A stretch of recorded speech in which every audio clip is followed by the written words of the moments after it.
أرحب بكم من جديد أصدقائي، وأتمنى لكم الاستفادة من هذا الدرس. I welcome you again, my friends, and I hope you benefit from this lesson.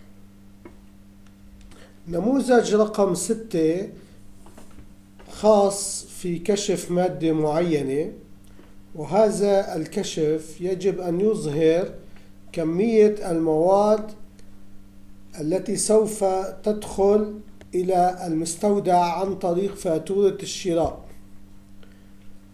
ويجب أن تظهر كمية المواد التي سوف تخرج من المستودع عن طريق فاتورة البيع.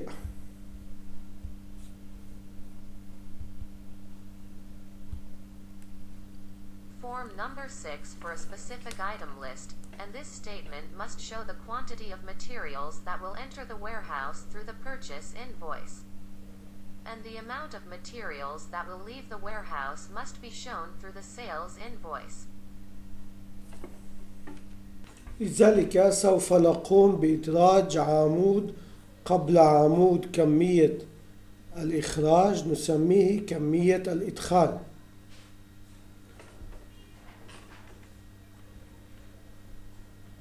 ونضيف له مجموع في أسفل الجدول الموجود في النموذج